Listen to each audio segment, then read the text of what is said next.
Yo, what's going on, guys? That's Spec Gaming back once again, and we have a special episode today. This is not a mainline episode of the Greg Tech series. Today, the gameplay is very much secondary because we're doing a 1,000 subscriber special edition Q&A episode. So I had asked in a community post people to drop some questions for me, whatever you could really think of, and people did. So I'm going to work on answering them. So I'm just going to do some random tasks in the background while I just talk and walk around and think. So that's what we're going to do today. All right, so the first question is going to come from Box2P7286, and they ask two questions actually. What inspired me to take on my Minecraft slash music making career? And then when, well, we'll say if I grow larger, what will be my plans, if any? So first up, that first statement is funny, calling it a career. So this is not my actual career, and I basically do all this just for myself, just because I find it entertaining, and I like talking to people and teaching people how to do things. So I'm sort of making videos on Minecraft and music, which are two things that I'm good at, to just share the knowledge and also just share my perspectives on things. And it's also cool to look back on it and like see where my headspace was while I was doing things. But what inspired me to start it?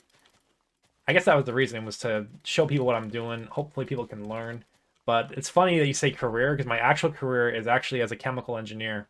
So I work at a plant where we make a lot of fluorinated compounds, and that's pretty important right now, because we're working on like a lot of better environmental upgrades around our plants.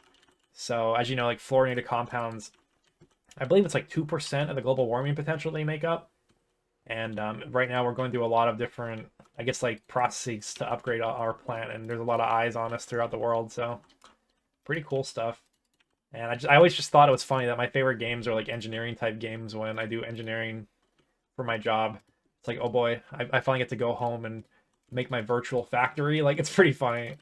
And I don't know, I just enjoy doing stuff like this. Something's wrong with me, I don't know. And the second part of their question was, when you grow larger, what will be your plans, if any? I don't really know. I'm just going to keep doing my thing. I don't really care if I grow larger or if people stop watching. I'm just kind of doing my thing, sharing my ideas. I was still doing this last year and the year before that and the year before that probably, to like basically no viewers, so I don't really care. I really appreciate the people that are watching, and it's making it a lot more fun having more people showing up and saying hi and dropping good comments. So I really am appreciative of you guys. So thank you very much for sticking around and giving me the chance. A lot of people are resonating with the vibes because I just enjoy. I come from an old school time of Minecraft where I used to watch a lot of YouTubers. Maybe like, man, I had to have been like 14 or 15. I'm 25 right now, and the people that I watched were like Nebris, Zisto, BOO, Generic B. Like that was the generation of Minecraft YouTubers that I grew up on. And I didn't watch many people from back then to now. Like, I really didn't watch like any Minecraft content. Like, it pretty much fell off for me as it got very like fast paced. I think it got taken over by the younger generation, honestly. But I used to watch Bevo. If anybody knows who Bevo is, they used to do like Minecraft modding stuff. They used to have the Bevo pack. I played that a lot. And who remembers TPPI, Test Pack Please Ignore? If you know what I'm talking about, you gotta let me know, because those were good days. Um, I'm getting off track. But I'm just glad people are appreciating the old school vibes. That's all that I really know. I like watched some of the content where it's like spending 100 days in Greg Tech New Horizons. What can I do? And it's like, I don't really care. I'd rather spend like, I don't know, an hour of my time talking at my screen. Where am I gonna put these? I'd rather just spend an hour of my time talking to the screen and I get where I get. And then people that are trying to figure out how the hell to do this themselves can Google desperately a description of what they're doing and possibly find my video. And then they won't just find the video, they'll find me, and then maybe they'll stick around. Like, that's the idea. We're going to keep going with the Greg Tech questions for now. I'm just going to organize them together, I guess. So I have a question from Threefold. Hello, Threefold. Big fan, big inspiration. What's your goal in New Horizons, and you think you'll reach it? So my goal in this is weird. It's probably not the average goal that people would have for a pack like this, but my goal is to figure out why I enjoy this pack, because on paper, like, this sounds horrible. Like, it genuinely sounds like not fun. You have to grind for hours to get anything. You have to do so much work to get so little out of it, but there's something about it where that amount of work makes it feel satisfying in a way that I can't quantify right now. And I want to figure that out for the purposes of developing my own mods. And I want to learn that because, I don't know, I just like creating stuff. I'll get to it later, but the main reason I want to develop a mod is because so some people know, some people don't, but I work on music a lot as like another side hobby, and I still go by aspect with it. But in that music, it's very much focused on world building and storytelling, which is pretty not like super unique, but it's like what I like to do. And in that world that I've created, it's basically like a decade long world that I've been building onto, where it all started when I was like in high school working on Dungeons and Dragons campaigns, but it's gotten to the point where I've iterated on it so much where it's completely divorced from its like origins in D&D, and it's my own like massive thriving world with characters and stories going on in it, and I'm trying to basically fully realize the world through Minecraft where I could develop like I guess like my story, not necessarily my stories, but I could throw it in as lore, but like develop the places that I imagine in my head and some of the mechanics. Like I have a fully developed magic system that nobody really knows about. There's like 3 people that maybe told about it. And I don't know, I just have a lot of creative ideas, and I love making music, but it's like maybe music isn't the best way to tell the stories that I want to tell. I've always thought that game dev is the greatest opportunity for me to tell the stories that I want to tell. And I don't want to make my own game. And I play so much Minecraft. If you know how much Minecraft I played in my life, it'd be embarrassing. If that was like a number over my head, like I would want to like never leave my room. But it's like this is what I love. This is the shit that I love right here. So why not try to incorporate it all together? And the last part of that question, I think I skipped over, but do I think I'll reach that goal? I'd say yeah. Like whenever I get determined to create art or things like that, I pretty much do it. Like a lot of things that I've done so far in my life, just kind of like set yourself to it and then you accomplish it. And this is something I think I'm willing to do because, like I said, I think that this is the best way to tell stories that I'm interested in telling. So that's what we're gonna go with it. And step one is playing like 800 hours of Minecraft. All right, yeah, I'll take that. We'll go that route. So, just based on where the conversation is going, we're actually going to skip away from Greg Tech questions for just a minute. Because I have a question from @Elderon here.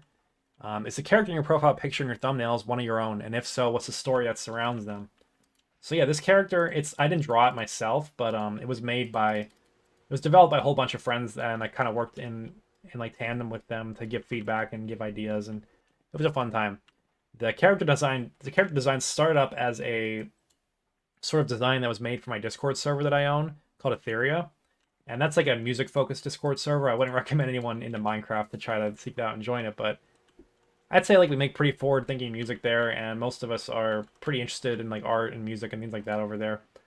So I was wanting to make a character to represent the server and sort of act as like an icon for like various festivals and things like that I wanted to do for them. So it ended up not panning out that way. I thought the character design was really good, but I didn't want to really use it for that purpose. And my purposes for it changed. And a couple years later, I had the idea of like, oh, what if I focused on making like content about music production and like some gaming? And I don't want to put myself, like my real life self, out as a mascot for it.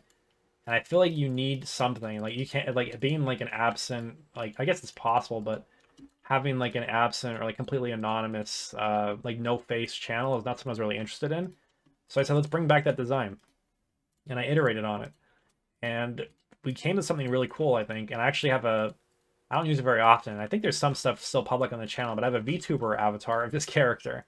And I don't really use it anymore, but it's useful to have, and they've remained as a mascot of the channel, so that's the backstory to Aspect. And in there's some other art that I posted on the channel, and some of my music, there's more characters in my world. There's 2 others that I've fully developed right now, one of which is not revealed, but all 3 of them are sort of like different parts of myself that I'm using to tell, like, I'm using them to tell, like, the stories of, like, I don't know, just like self-discovery and learning and things like that, I guess. And yeah, the second character is Relic. He's like a little rock guy. So the species of like creature that he is called a stonebound. And basically what it is like if a young soul, if it's like a young person dies in like an unfortunate way, there's like a primordial god in my world that if they die close enough to that god or like their influence, it's too much to explain. You're gonna have to read like a book to understand all this, but basically the god of life takes pity on them, and it infuses them in the nearest vessel that is capable of holding a soul, and that is very often geodes. because they're a hollow little rock and they have like amethyst on the inside, and it turns that into a living creature just through like pure magic and like unstable power. And that's what he is. He's a little rock guy. The third character I don't want to talk about that much, but her name is Silbella, and she's a university student that goes to a university in my world called the Empyrean University, and she's studying for her thesis. She's kind of like the engineering side of me, and Relic is more, I guess, like the naive and like childlike wonder part of me, and then Aspect is more so my more like stoic personality.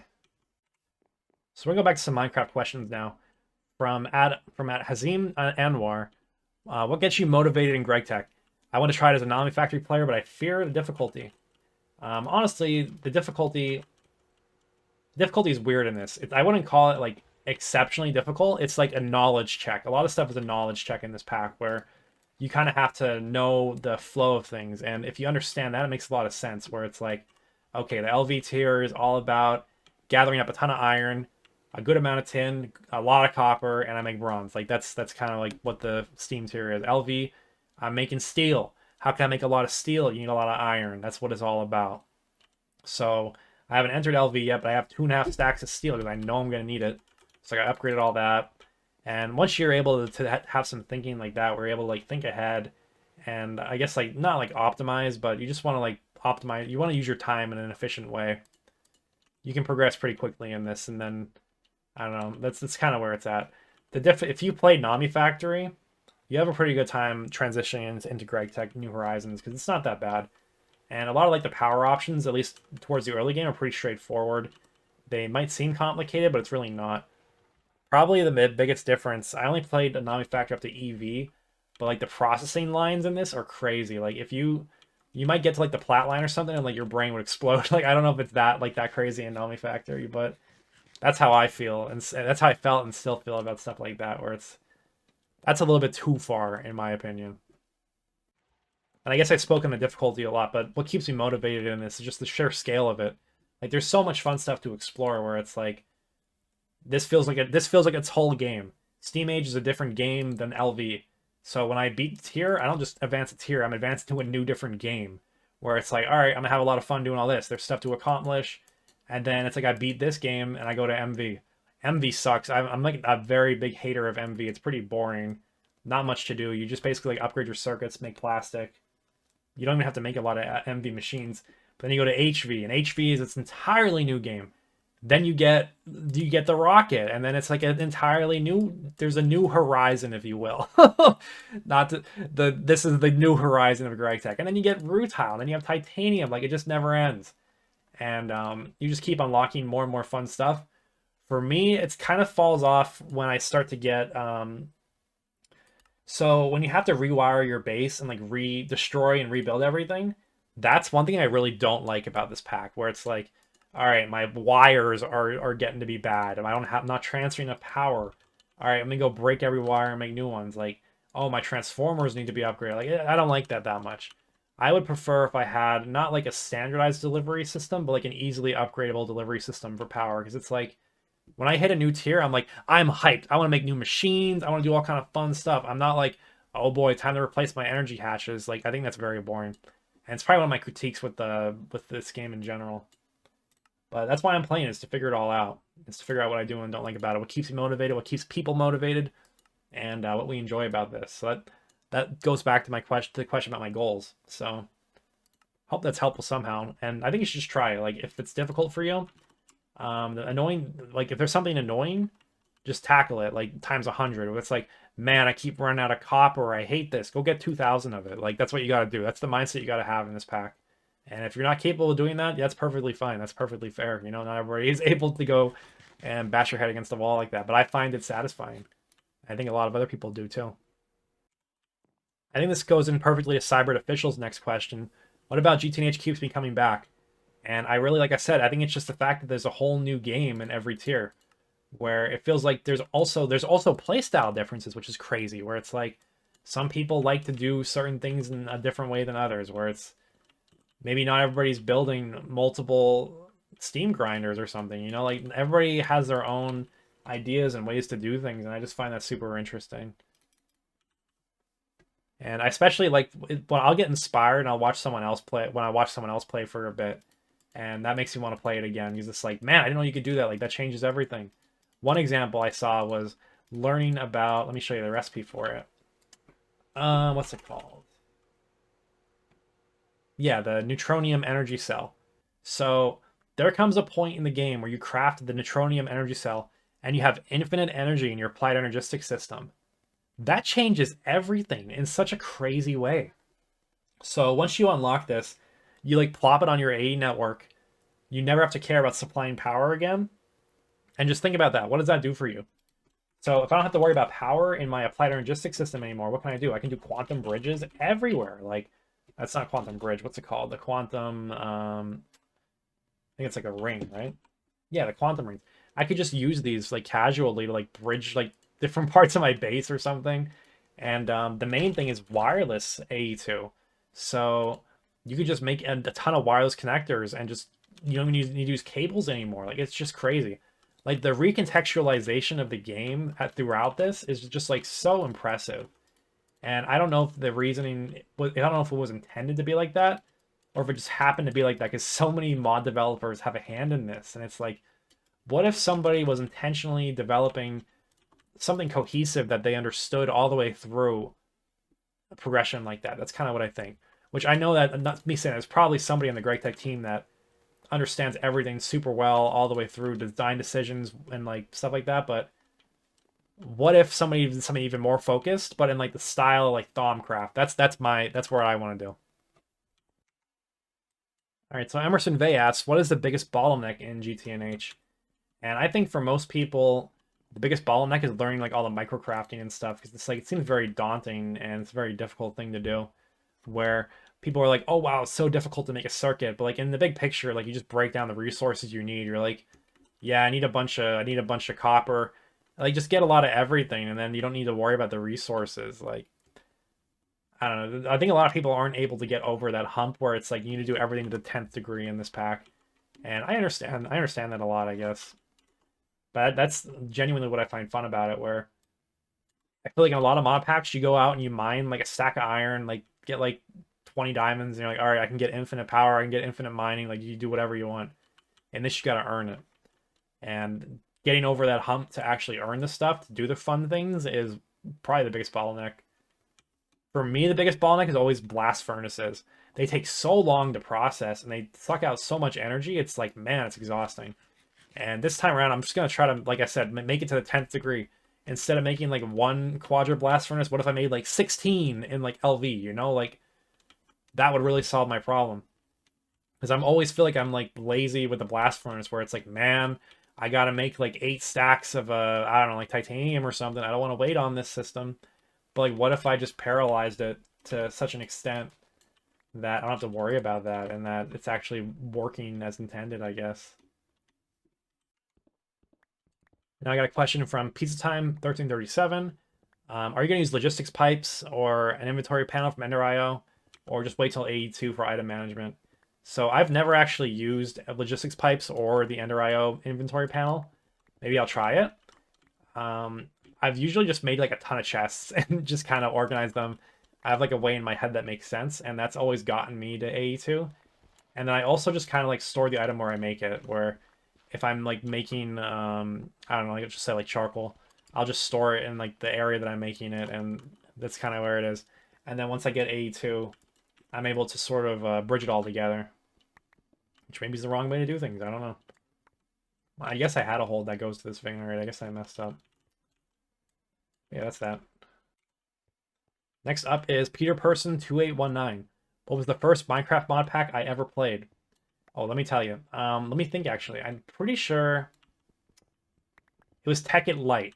So that was a pack for 1.2.5, I believe. I don't even know how long ago that came out. Actually, no, I played some before Tekkit Lite. I played the original Tekkit when it came out. Yeah, I did. Because I remember Tekkit Lite. In the original Tekkit, I made a giant Christmas tree. I remember that world. It was on a server. I was playing with some friends. I made a big Christmas tree. But yeah, I played with the original Industrial Craft 2. I had a blast with that. Then I moved to Tekkit Lite. I know you asked for the first one, but here's like my whole history. Moved to Tekkit Lite. At that time, I only played on servers, And I eventually moved to the Technic pack, which I believe didn't have servers at the time, so I played it solo. And that's where I got interested in Thaumcraft, where I was like, this is crazy, and had a lot of fun with that. I also really enjoyed modular power suits. That mod is like blatantly overpowered, especially with like modern, I guess like meta for resource gathering, where it's like if I just go mine 10 stacks of iron in an hour, like everything's free, so you can make overpowered armor. But like I love that mod. And then from Tekkit Light, I guess I started playing FTB packs, and I found FTB Unhinged, and that's where things changed. So FTB Unleashed and FTB Unhinged came out as like brother and sister packs, you know, like they came out together because I guess there was like debate about people who wanted more technology at the time, and Greg Tech was in that pack, and I played it. It was like very confusing because I don't think that Greg Tech was as like not like developed, but like the community around it hadn't developed as much. And I played it so much trying to figure it out. I got basically nowhere, and I eventually quit. And I was like, that sucked. But then eventually, I was like, what if I tried it again? And everybody always talked about this mod pack called Greg's New Horizons, and I eventually gave it a shot. And then here I am, like 5 years later, I'm still playing this pack. But that's how it goes, you know. I'm already at the end of the questions. The last one's from Tanuki Bal. Sorry, I saved you for last, Tanuki. Tanuki's the one that she does a lot of the art that I use now. Pretty much all the art that I posted so far. She's been helping me design like my new characters and work on my music, like lore and art quite a bit. So very helpful, very incredible artist. Go follow her. But who's your favorite music artist and why? This is a crazy question for me because it's very difficult because there's so much music and there's so much music that I love. But I of course can't just pick one. So there's different artists I like for different reasons. So probably my favorite artist, like I can't say that. My favorite artist at the moment is S280F. So this is a very obscure artist. She is a experimental musician making stuff that's sort of like inspired by Dark Souls, but with a combination of like sound collage and ambient music. So it's also, I guess it's also a combination of like I don't want to say the bad word, but deconstructed club music where it's like very aggressive. I guess it's not necessarily in club music. I don't know why they call it that, but it's like very aggressive music. But it's combined in a way with like very ambient and like introspective sounds that I just find it like incredible. And the music's a little bit dark, but if you can get over that, like by dark I mean like literally like scary, like genuinely, it's like a distilled horror movie into music at sometimes. But I just find it super interesting and incredible. And you should go listen to their album called 28. It's not on like any streaming. Just look it up and like put like S2AF Bandcamp and go listen to it because it's really good. So another one of my favorites is Viznode, of course. So Viznode is a really close friend of mine. We had met like maybe 5 years ago by this point, and I found his music through Form. So if you don't know what Form is, a lot of people actually found me from Form. It is a community of musicians that create charity albums in like an event called the All Nighter, where you stay up all night. You have 24 hours to make a song, and that's what it is. You submit your song you made, and maybe they post it, maybe they don't, but it is all in fun and it's all for charity. But yeah, he had made a remix for a song of an artist, which I'm going to mention in a minute, called Sakura Burst. And Sakura Burst now goes by Silver, but she's an incredible artist. We're focused on Viznode right now. And Viznode had made a remix for Sakura Burst of her Mother Tree song with Former Hero, who's also another amazing artist. And we're not going to talk about him right now, but basically that song changed my life because I was just so impressed by it. I like sent a DM to Viznode like your music's really cool, and then he's like thanks, and then we didn't talk for like 10 months. But then I came back like later and I'm like I'm making a community of people that inspire me. Do you want to join? And for some reason he said yeah, and that was history from there. And we kind of worked together for years and developed, I guess, a sort of community around it. And now it's like flourished into its own different thing. And it's at the point where I'm like barely unable to control it. And it's like it become its entirely different thing now. And now I'm just kind of off doing my own thing. I don't really care what other people are doing, but I'm enjoying doing my own little world building stuff. Yeah, that's why I like Viznode. Also, just like has the best sound design of all time and like, super forward thinking.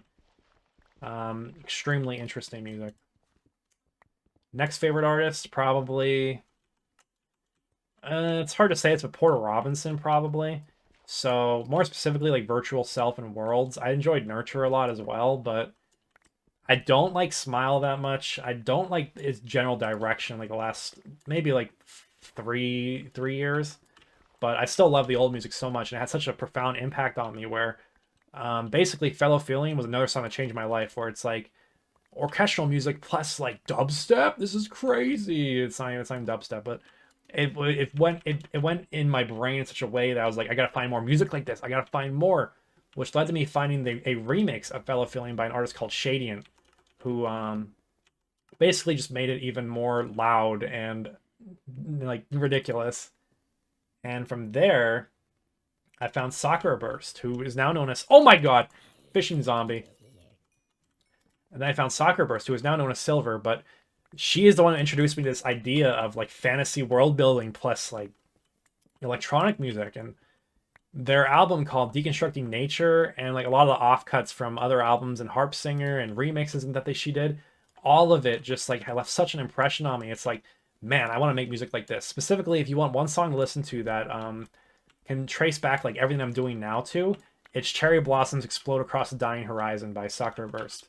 And that's like that song like is another one that genuinely just changed my life because it just made me think about music in an entirely different way where it's like everything is in service of the story and the concept, and it's like I'm sure other people have done it before, but that was the first time that I had heard something like that combined with everything that I love, which was like dark electronic music and heavy electronic music, like heavy bass music. And that's where that went. And I keep talking about other artists for forever. You got Igloo Ghost, like just an incredible sound design, incredible concepts, really unique world around his music. Like I just keep going forever. Leyline Eon's like my favorite album. False Noise, another artist that is extremely inspiring to me. Like I could go on for forever. I can't just pick one favorite artist. It's too difficult. So I hope that helps you understand my perspective a little bit more. And another artist that is extremely inspiring to me, and that one of my favorites is Kevin Penkin.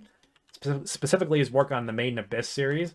That is soundtrack is otherworldly, and really gets to like I guess the bottom of what I love about music and what I'm interested in doing myself. Where it's like his like cultural influence is so interesting. As he's an Australian working in the Japanese anime industry, writing songs for worlds that don't exist. Like that is super interesting to me. And he uses a lot of like unique instrumentation that a lot of people don't really consider using in their compositions. I'm gonna start trying to do stuff like that, but no, it's just a matter of like finding the right libraries to do it. Like how do you even search that stuff, I guess? But yeah, he's just like one of the goats. Like just straight up. That's simple as it gets. One of the best musicians. And I of course could keep going. I have like classical I have like a whole classical composers thing, like Maurice Ravel. Like I could just keep going on. I'm not going to. Yeah, I hope you guys enjoyed. Thank you so much for 1,000 subscribers. I really appreciate you guys joining me on this journey to the depths of Greg. And yeah, I hope you guys keep enjoying it. Let me know if you have any more questions for me. I'll just answer them in the comments. I don't care. And yeah, I hope you guys stick around. And thanks for watching. I will see you guys next time for the mainline episode. I'll probably just drop these at the same time, just so people that don't want to watch this can choose not to. Because yeah, this is just busy work while I was talking. I probably didn't even do anything. I probably just ran in circles. I wasn't even paying attention to what I was doing. So thank you guys. Thanks for watching. Here's to 1,000 subscribers. Here's to 10,000 next time, hopefully. I actually don't even know. I don't even want to get that far. I'm happy if we stay the same size forever. I like the little community. So thanks for watching. See you guys next time. Have a good day.